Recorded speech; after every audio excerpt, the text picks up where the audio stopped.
This is Hunky, the White Devil. Yes, I'm a cat. Just as you feared, or possibly suspected, I'm an old cat with hip dysplasia who lives across from a high school in New Mexico. The weather here is almost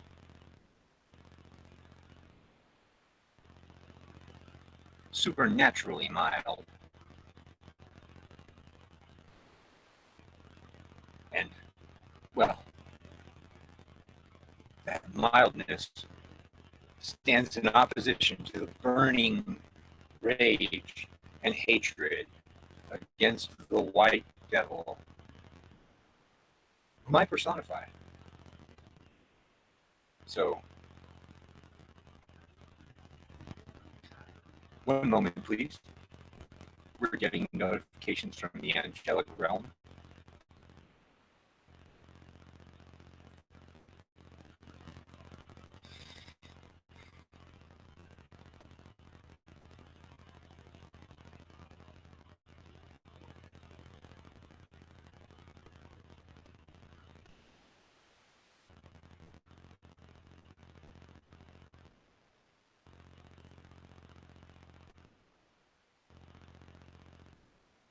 Oh,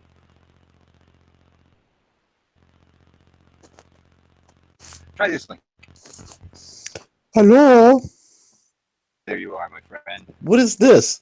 Look, Igor sent me the thing too. Is Joshua Jesus? I popped up on my phone because I'm subscribed to your channel, you know? I see a tinfoil triangle, I see an eyeball, and I see a well-shaved head. Ah, that's me. I didn't realize I had the camera on. That's okay, you don't look bad. I don't know. I don't think I look that great. Wait, we're doing... That camera we're doing with angle, camera? that lighting? Okay, it's like... Yeah, okay, well... Yeah. You know, like stage presence. Then now you look a bit intimidating and dangerous. Well, these are my State Trooper glasses, so if I get my mustache going on, it's totally off the hook. You didn't even know what to do. Actually, it's totally badass. I would just tilt the camera down a little bit more towards you, or the screen of the laptop, whatever it is. Here, wait, let's see.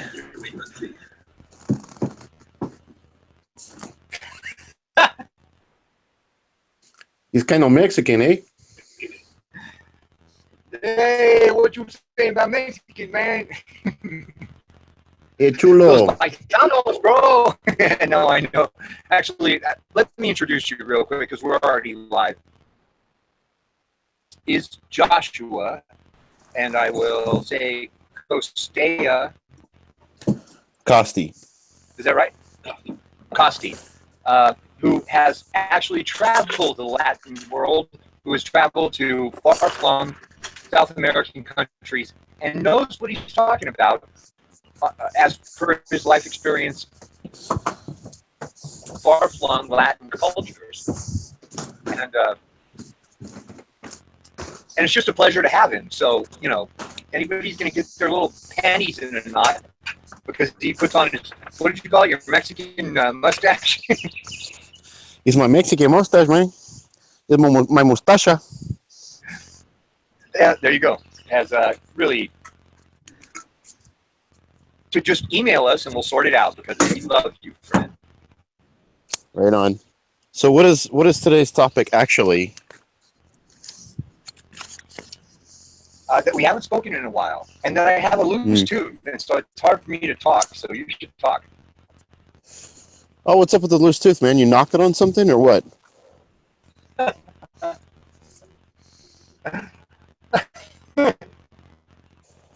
I did wake up with a severe gash in the side of my head. But, as far as what other things got knocked, your guess is good. Did the aliens get you and install the microphone in your tooth? No. Oh man, that was no, but really, no, just natural decrepitude of age. You know what's a really cheap way to get the right kind of calcium into your body is you get like eggs from an organic egg person, not like from the grocery store, but like go to a farmer and get them. No, we have some in the fridge. Okay, so you take those, and when you eat your eggs, you save the shells and wash them out really good. And you don't have to like pull that inner skin out of there. Maybe just that one place where it's like an extra compartment. Yeah. But you leave that skin that makes the eggshell kind of strong, and you wash them out good. You boil them in water, and then you dry them out in the oven, like on low heat, and you put them in what do you call it, a coffee grinder, and get the powder really, really fine. And you just Yeah. mortar and pestle works. And you probably need a little bit of MSM powder, maybe, but you don't have to take a lot of it at a time. But Wait, that kind of calcium. Microsoft. What's that? It's a it's a sulfur powder, and MSM. I forget the name, how you spell how the word sounds, but it's literally the stuff it's the binder that holds the fiber together in trees, and it's like a product. When they're making paper, this stuff comes out, and they got to do something with it. And it turns out it's this magical stuff that you take it, and sulfur just like opens up the cell walls with the MSM, and it'll just let the stuff right into the cells. So what I would suggest is maybe you put some of that in your juice, and then by the time it gets down into your one of your intestines, a few hours later, you take some MSM powder with it, and that'll help you just absorb that. And you don't want to take too much unless you're taking tons of magnesium, because you can get stones. But for a couple of weeks, you should be fine. It'll just strengthen that tooth right up. Oh no, that tooth has got to go, bro. I'll tell you what. Oh, is it rotten? Okay, fine. No, it's dangling by a thread. It's the last one on the lower tier. Push it in. Put some duct tape on it, and and drink some eggshell powder, man. That stuff. It's like the exact kind of right kind of calcium that our body can use for our bones. It's really interesting. That would. Is not the approach I would have taken, but it's a very sensible thing. Like, don't let that thing get loose, like scrub it out and take some nutrients and paste it back in and Do you really want to lose your tooth? If it's not rotten, why lose it? It'll stiffen back up. Like boxers, their teeth gets loose from even when they're wearing those mouth guards. But, if you just keep it up in there, it'll re-solidify. Because it's not really, your teeth are not in there by bones holding it in. It's held in by the meat around it.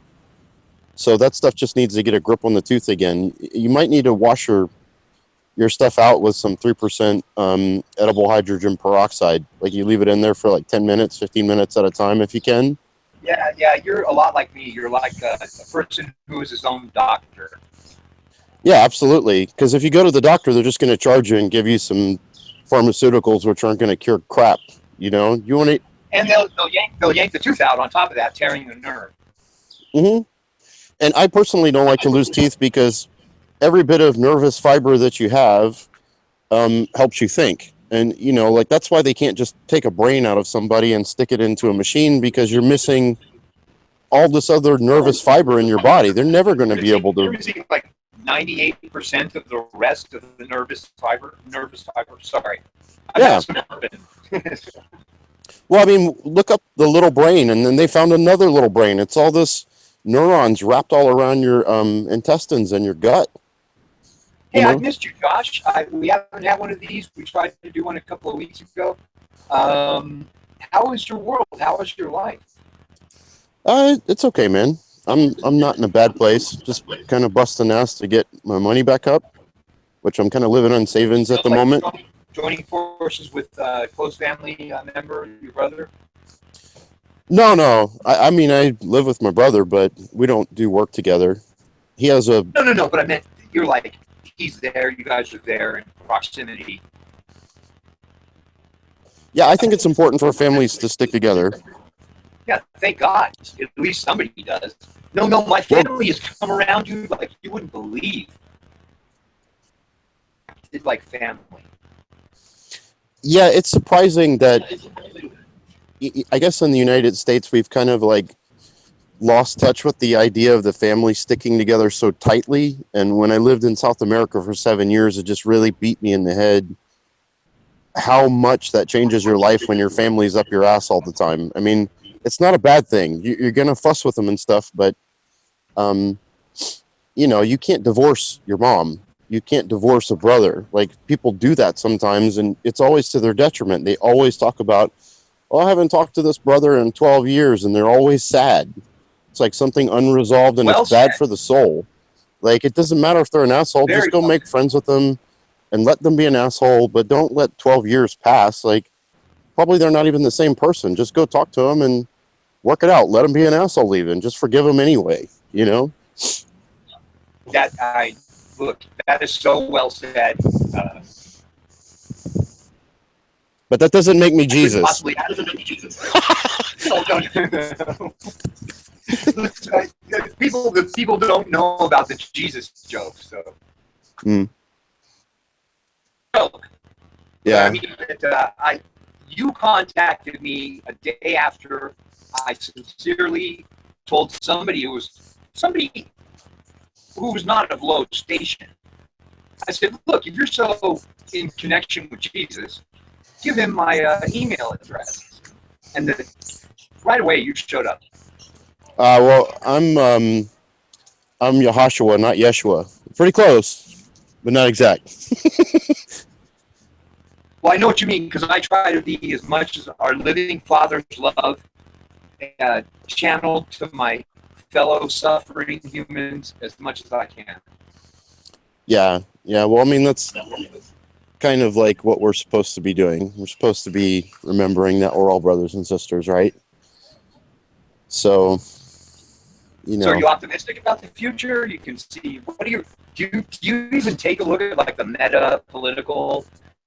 Do you have any words on Trump versus Hillary? Anything? We haven't talked in so long. well, let's put it like this. Like, when they say choosing between the lesser of two evils, I'm not really sure which one is less evil. Like, my friends in South America Yeah, would call me and say, "Hey, who do you want for president?" And I would say, "That's like asking me which venereal disease do I want to have for the next 4 years. I don't like any of these people."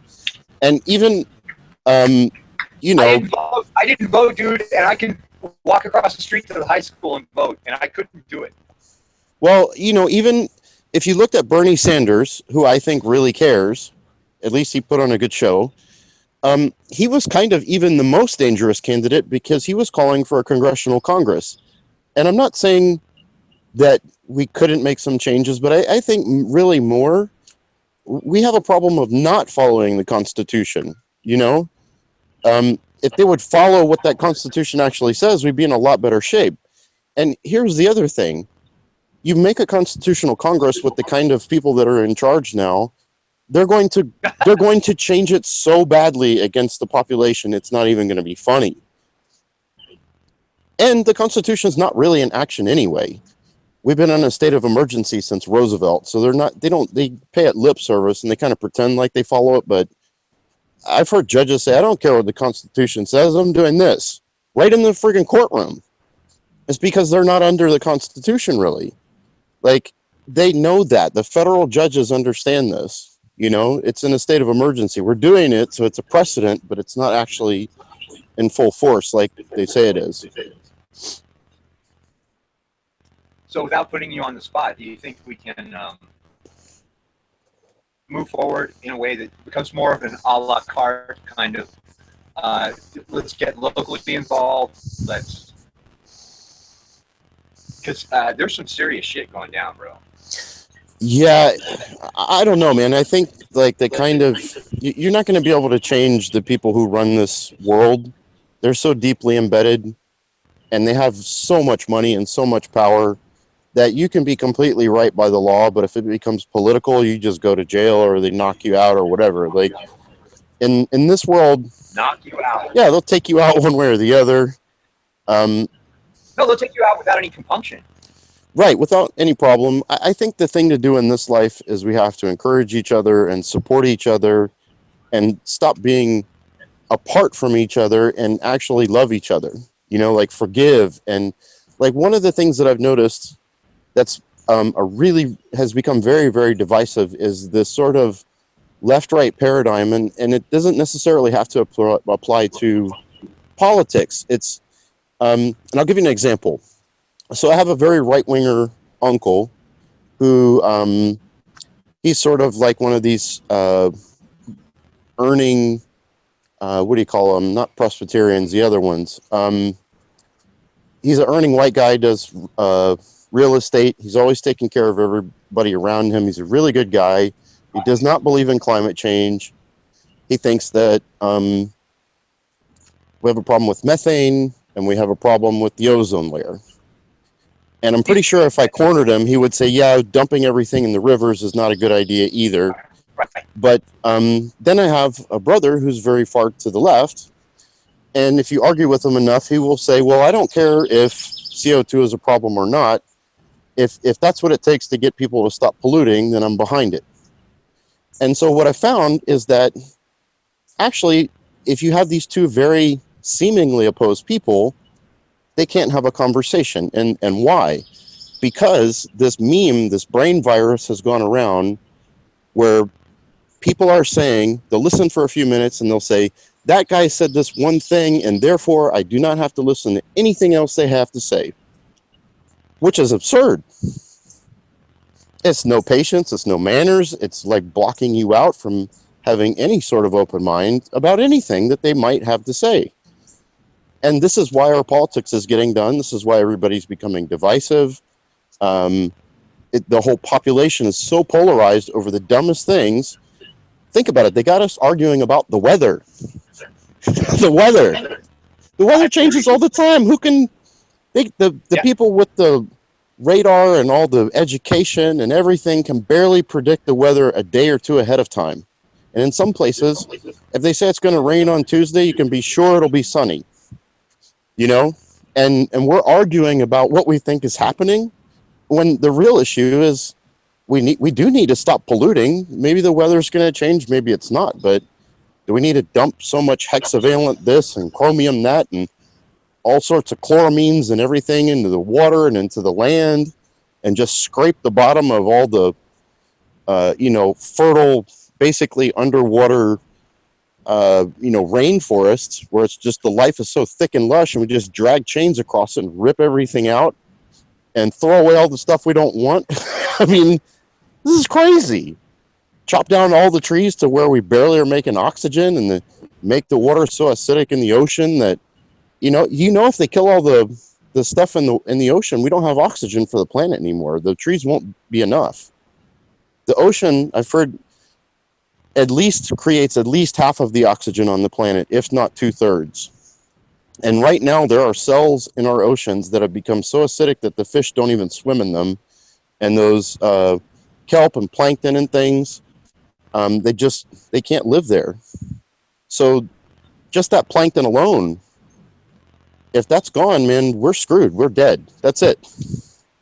Yes. The news from the ocean front, and I'm not there, from places like Fukushima is not good news. Oh, that stuff's totally insane too. And they're not even talking about it. And it's just been dumping something, what is it, like several metric football fields a day into the ocean of hot water, of radioactive water. And what's even more insane is they have the kinds of technology to go in there and turn the radioactiveness down on that stuff. I saw somebody do it on a stage in University of Maryland. He had a box full of thorium water, which is not that radioactive, but he pulsed it with electricity for 15, 20 minutes and went back with a Geiger counter, and the radioactiveness had gone way, way down on it. And he gave it to somebody and said, go take that to your mass spectrometer. It'll be full of palladium and platinum and heavy metals. Boom. It's crazy. And that has been around for a very long time. I'm sure you can research it and see it. No. I think you have just by that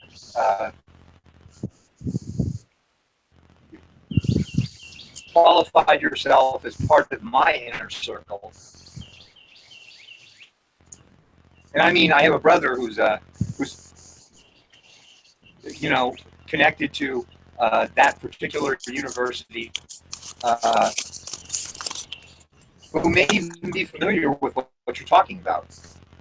Well, this guy was not a professor there. They had rented out one of the auditoriums to do a lecture, and it was on all these different sort of advanced technology sort of things. The guy had went around and gotten agreements with all these different inventors that he would have a corner on holding the invention to market it. And I remember that. There was a conference up there that they had of inventors. yeah, this guy was just maybe No, that was a particular conference. he called himself the P.T. Barnum of free energy, is what this guy, I forget his name, but he was trying really, really hard to get this crazy heat pump that he had with some kind of gas in it that boiled at negative 200 degrees or something. And years ago. no, this was like in the 90s is when I went. Probably the late 90s is when I saw him. But if you wanted to buy in to distribute his stuff, it was like 20 grand. And he had all kinds of neat stuff, like these jackhammers that had like 12 parts, and a grandma could use it all day without hurting herself. And they had this one device called a Kepler buoy, which they didn't show, but it's basically, back then I didn't know about reverse osmosis and the membrane that's used.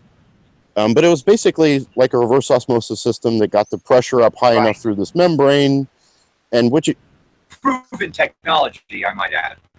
Yeah, and you just put it in the ocean, and a wave of a half an inch will pump like half a gallon of water through it, of fresh water, and it's powered by the ocean. Yeah, it costs you to build the machine, but after that, it's free until you need to maintain it, right? Nah, that's an Israeli lie. What are you talking about? Well, I saw that thing and I thought, okay, there's two really gigantic deserts on the planet. One of them I know is man-made, the one at the top of Africa. And they could just start slowly pumping fresh water into there and build lakes and start planting palm trees and things would grow. That's not crazy. And that desert is advancing, what, I don't know how many yards or meters or whatever a year, but it's growing every year, and Australia is just one great big desert for the most part. You could just pump water into there and start pushing the viable land in towards the center and start making that place a fruitful place to live. It's a huge amount of land, and so is the Sahara, and it's free once you build the machine. Like, yeah, if anybody has any sense at all, some government would say, hey, we don't care, we're going to build these ourselves. And probably the technology is so old, I bet it's past its patent rights anyway. You can probably build one if you can get the schematics for it. Just the mention of government makes me well, look, if they cared, it could be done very easily. And I'm sure that's not the only way to do it. I'm sure there's a whole bunch more ways to do that. But we're talking huge swaths of land that could be turned into livable green space. Right, some local government, some group of people that are local to one another. Yes. Yeah, it's crazy. And you have guys like Igor, who you had interviewed. He's told you, I listened to the interview, was there like 5,000 working patents for free energy? Like with that alone, you can just use motors to pull the water up. Come on, I mean, it's crazy. Of course, no slouching. If it were my What's that? Igor is no slouch, and were at my place to do so, I would nominate him the 2017 inventor of the Electric Universe Thunderbolts Conference. But I've yet to pass that on to Wall. Igor's got more ideas. I mean, I talk to him all the time. He's got more ideas than what he talked to you about. That's just his sort of latest thing that he's on about. First things you did, like 5 minutes after we met online, was to turn me on to Igor. Yeah, he's been sort of teaching me and filling in the gaps because I'm more of a theory guy, and his comments to me were, look, what are you trying to get out of the electric universe stuff? And I was like, well, I want to learn, and I have an open mind, and I go from the idea that whatever I know is probably wrong, so I'm always listening for other things. Um, and so we've spent nights where he just is explaining for an hour to me about waves and different things, and because he has a practical hands-on approach, he fills me in on all sorts of things. And his comment also to me was like, sometimes if you're a good student, you have the best questions, which makes the teacher way smarter. So it's a reciprocal relationship. Plus, he's a cool Yeah, guy. I like knowing him. I agree. So yeah. So that would be the last post on my YouTube channel. Here was Igor showing his modular electricity generator. Yeah, that thing's pretty neat. It works off of dampening the magnets at the right moment so that they always push in the right time, push and pull in the right time. Pretty neat. And he combined the generator and the motor together. So I mean, you just cut out all kinds of efficiency there. And I heard him talking about sucking the air out and all that. It's pretty neat stuff. I mean, that guy has a good brain. I'm sure it would take some trial and error to futz in with it to make it right, but You know what? He would die. He would die happy uh, in the gutter if it were to help other people. yeah, that linear motor that he was showing you, he's developing that idea just to shake a tree to get the fruit out. Because if you've seen these videos where they back this truck up to a fruit tree, and it's got, like, I guess a pneumatic thing, and there just shakes the hell out of the tree, and all the fruit falls down into the nets. And his idea is like, hey, that's kind of actually not that great for the tree. I think I could make something more along the lines of what Tesla was talking about when he had that little box the size of a shoebox that almost shook a building down in New York, I guess it was. Did you hear about that? So he was thinking about resonance, and for almost no energy, we can do the same thing and not screw the tree up so bad. In other words, shake it in the way it likes to be shaken. Well, also without so much brute force, and for economy purposes, he's doing that for his people. That he promised some people in Serbia that he would make them something like that. So he's just been kind of working on it because Serbians don't have a ton of money to buy that truck that backs up to a tree. That's a very expensive device. What if you could just strap a little thing to it, shakes the tree? You put your nets down, shakes the tree. Yeah. You go to the next one, and it doesn't cost much energy. The device doesn't cost much money. It's something you can carry around in your hand. Makes way more sense, and it's less damaging.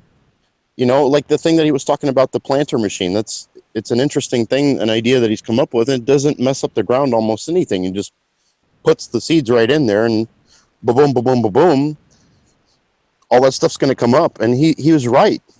Let the other plants grow around it, and the bugs will eat that stuff instead, most likely. So I don't know. His mind is always working at how can he sort of help the world, I think. I agree. I think the same thing about you, though. Well, Not to be too gushy or stuff, but it's good to talk to you again. well, thanks, man. Good to talk to you. Glad to hear you're upbeat and happy and everything's going all right, except for your tooth. Why have I said I shouldn't have complained? No, no, you never. You just always say your jack sarcastic stuff. I'm just glad to hear you're a good lilt to your voice. Thank you, and likewise. Not that I've ever heard otherwise. Nah. Well, we all get down sometimes, don't we? I suppose. God knows. Yeah, I think that's just normal. Yeah. Need some sunshine and some B vitamins and a little bit of exercise. Yes, I got all of the above today. Rock on. Except the B vitamins would have had to have been those produced by my own body. And I don't know. Hey, you know what's a really good source of B vitamins? Tell me. Peach pits, apricot pits, plum pits, any of those kind of like luscious fruits with the hard wooden center. You eat your fruit, and then you take a hammer and open that wooden center up, and there's a soft seed in there. You eat about six what's that? Paste form? Why would you like get a paste of it? Just eat some fruit. You know, it's already in the package it's supposed to be in. It's got all the enzymes and, you know, the minerals and all the stuff you need to absorb it. Like, you eat 6 or 7 of those every day, it's never going to turn your pea green. It's actually working against cancer because there's B17 in there. Apricots have B10, which turns into straight oxygen in your system. And despite what they say about B17, it's been proven, I think it's cyanide, which is the last thing to come off of that B17 molecule. It's got a stereo center, and it will not unlock the cyanide unless that all the other 3 parts have been taken off, and that will have gotten it into the cancer cell by then. Wow. Yeah. So all I know is when I eat that stuff, I feel more energy. My pee doesn't turn yellow, so I'm absorbing all of it. It's a food product, so you're never going to get side effects.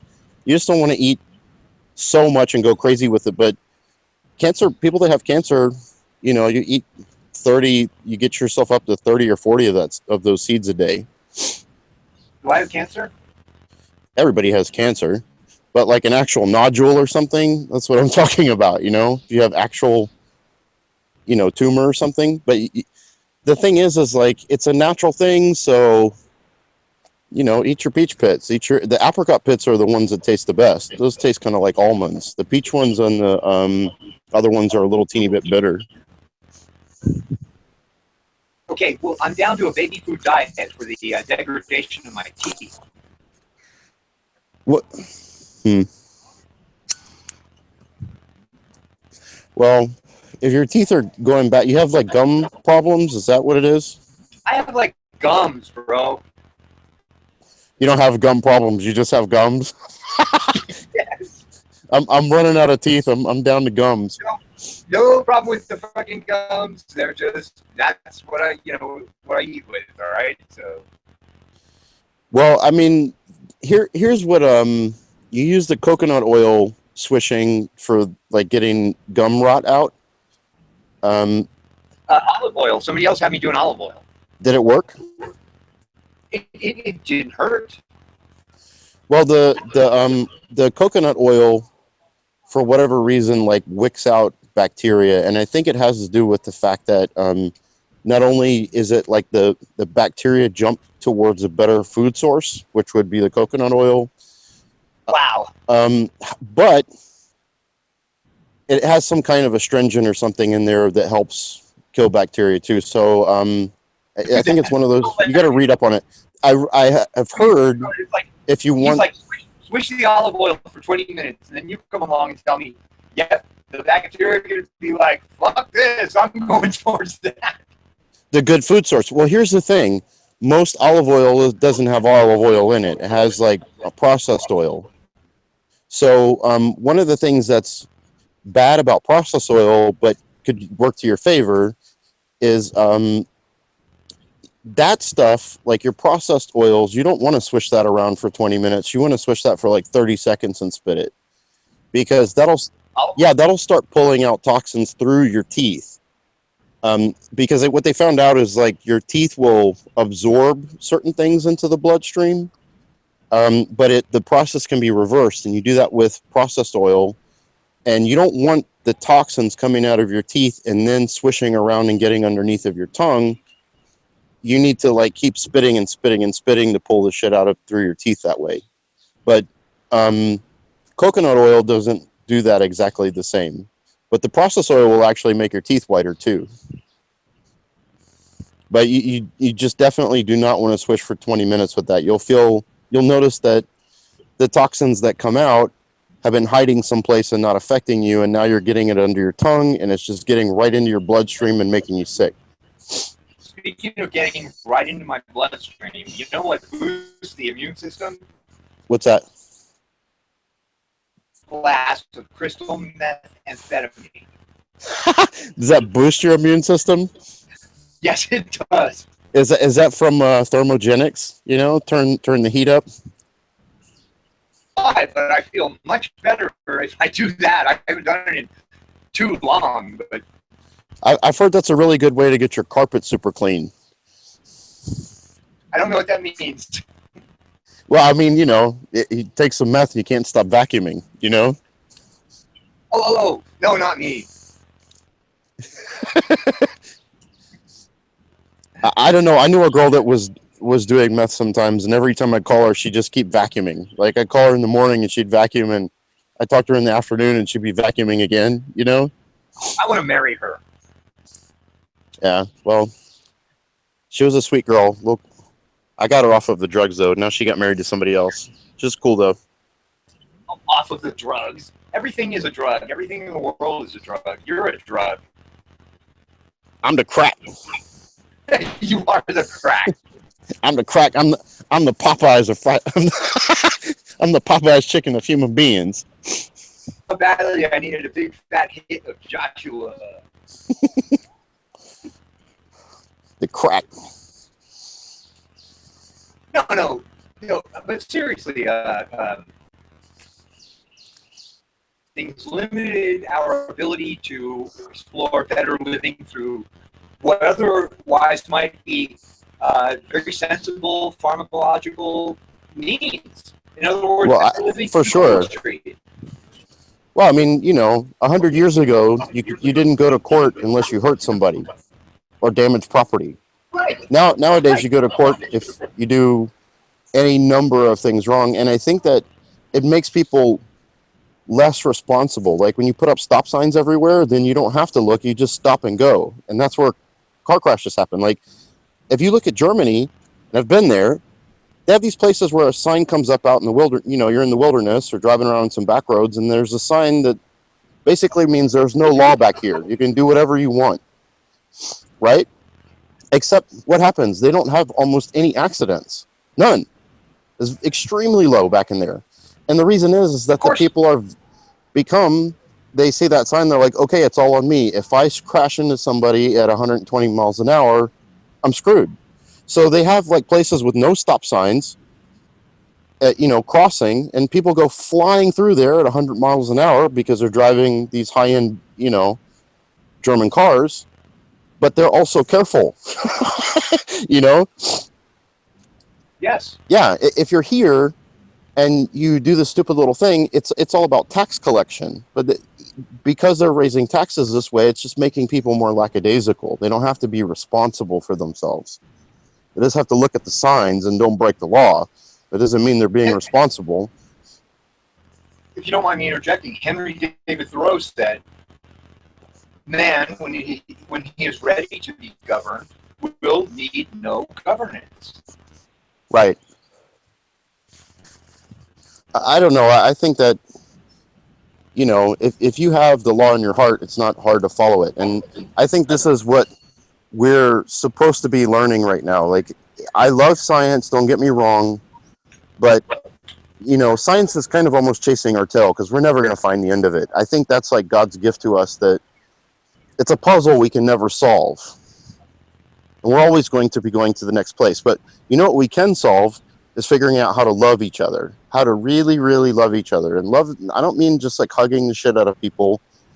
Love encompasses respect.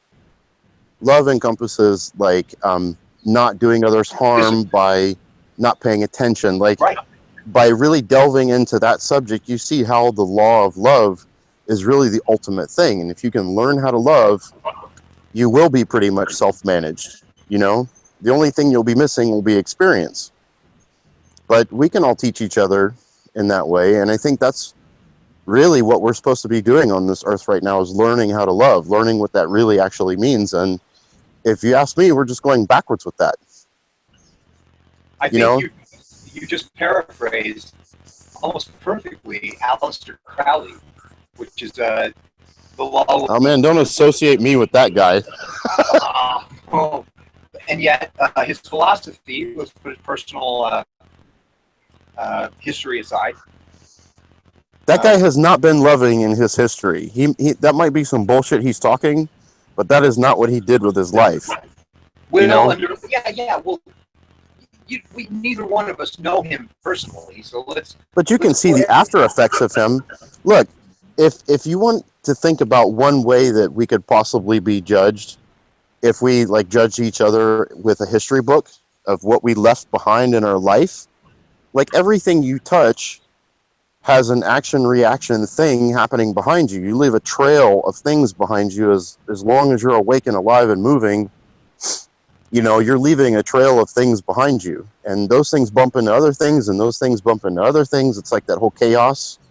The butterfly flaps its wings in Japan and creates a storm in California through a long chain reaction. And us as humans are like this. We're reacting and actioning inside of this biosphere way more than a butterfly. And the trail of things you leave behind you is quite important. So it's something that we have to be mindful of. I don't think anybody can do this perfectly, but if you look at Aleister Crowley, who is he mixed up with? Like, wasn't it him and another guy that basically let loose L. Ron Hubbard and the other mass murderer? Like a whole cult religion got started from him. You know, like all kinds of evil shit is in his wake. I think he was like that on purpose. Maybe not. Maybe he didn't know what he was doing, but I have a hard time believing not. You know? Well, look, he may have been a shit lord, but I clearly touched a nerve in you, so go on. just think about it, man. Just think about it. I don't know enough about it, and like any man, I'm going to, in his absence, I'm going to speak for him on his behalf. Well, look, man. It's the same thing with like this guy Edgar Casey. I grew up surfing like blocks away from that guy's building when he was alive, and all the new age people were like, "Oh, Edgar Casey, he's amazing." But I knew kids that went behind his building into the woods. There's a big old pentagram back there with a big fire and animal bones. They're back there sacrificing animals and stuff. You can't tell me that's legit. It's fucked up. Well, cruelty to animals is I do not approve of, and I would. They're back there doing witchcraft, man. They're back there doing animal sacrifice. Come on, you think that's legit? Really? I'm not going to do anything other than to say, in Alistair's defense, he's not here to speak for himself, so I'm going to head and speak for him and say, let's give him the benefit of the doubt that he's just another child of God. Oh, all right. We'll leave it at that. Yeah. Okay. No, I like where I touched the nerve, and you were like, just like giving us the whole,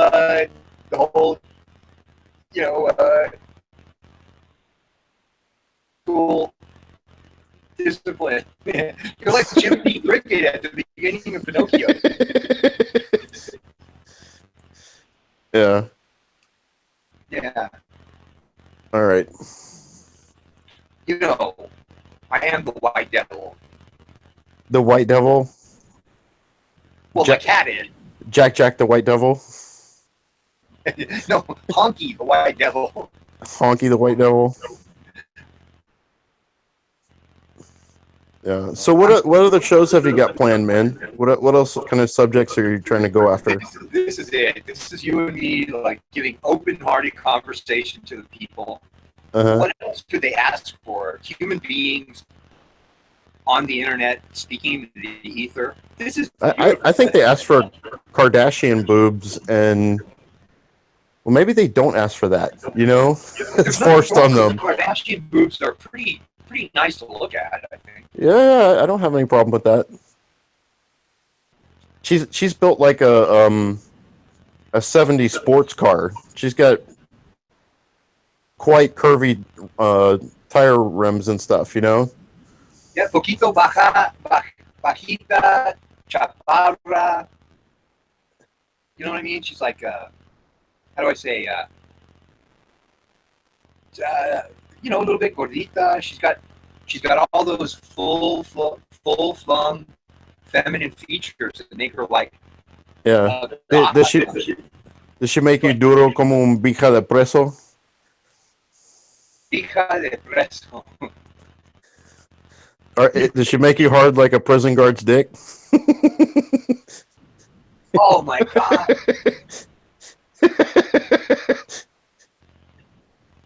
Hijo de preso. Bija de preso. The beak of a. No, it's bija. It's like Pija, because they pronounce B's and B's very like kind of similar, and V's as well. So it's not like pico de gallo. Exactly, pica de preso. Oh, it is. It is like pica de gallo. No, it's not pica. It's bija, Pija. Is there any similarity? Bica would be, well, I mean, just in that the first word or the first letter and the last letter are the same. P and A. So, that makes them similar, and it's a 4-letter word. in which countries? I guess it's a bija is probably universally Spanish, but maybe not. I don't know. So that means It's a slang word, you know. or hard. No, preso, or yeah, bija de preso. No, it's just the dick of a prison guard. The saying is duro como un bija de preso. You're hard like a prison guard's dick. Oh, pica de preso. Pica de Yeah. preso. Oh, Duro como un bija de preso. así en veces, sí. Ahí va. Pero cada vez que me veo, no. Did I say that right? I don't know. Que me What are you trying to say? En cada vez que me he visto,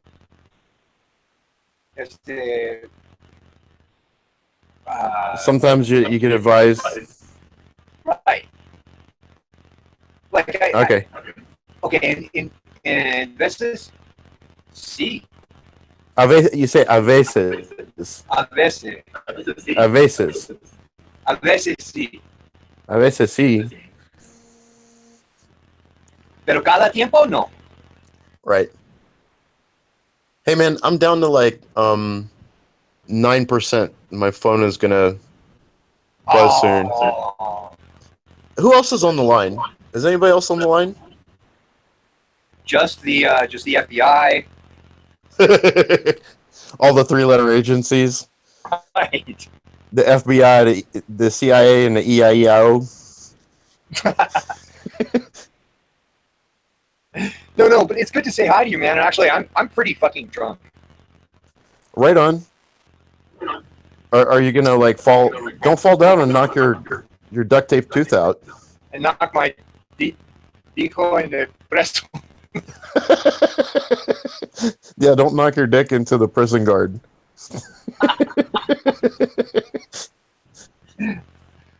He was asking for it.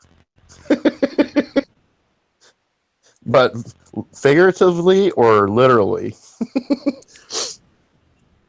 No sé. Yeah. No entiendo. No entiendo nada. Hey, so let's do another one soon. Okay, I'm down for that. You know, I was telling you, got to do another couple of calls with Igor, and let him go off like on a tangent about like the history and the knowledge of like Planck's constant, and get him to do a whole show on waves. Like he can talk about waves for 30 minutes or 45 minutes at least. He's worried about me getting myself killed because I talk too much. Well, I don't know if that's possible, but you got to know some important stuff to get killed, or you got to say the wrong stuff. You know, you got to be an idiot to the wrong person, and they can knock you out. Yeah, right. So I'd rather just talk to people who are going to kind of put a little fence around me and keep me from hurting myself. You know what I mean? Like to be around people I can trust to, to be managing my free spirit in a way that doesn't hurt other people or get them afraid so that they lash out or something. No. Well, you got to keep the right people around to keep your mind right. I do my best, my friend. I do. Yeah, it's important.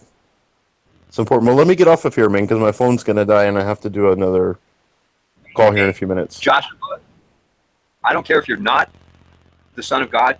You're close enough for me. We haven't met in person, but you're such a blessing in my world, man. I love you, brother. Oh, man, that's kind words. I am a legend in my own mind. I love you too, bro. You're smart, and you've got a huge amount of heart, and that is like the whole Oh, man, package. I'm mildly retarded. But I'm only mildly retarded. What is the other saying? I am stupid, but I know I'm stupid, and that almost makes me smart.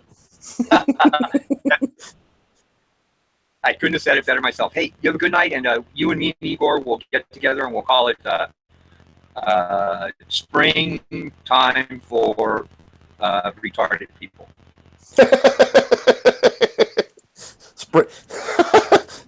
Springtime for the mildly retarded. Yes. The LDs. All right, man. You call me. You have my number. I have a new phone number. I'll text it to you on Facebook. Right on, dude. Talk to you soon. Love, peace, and chicken grease. Yes, my brother. Goodbye.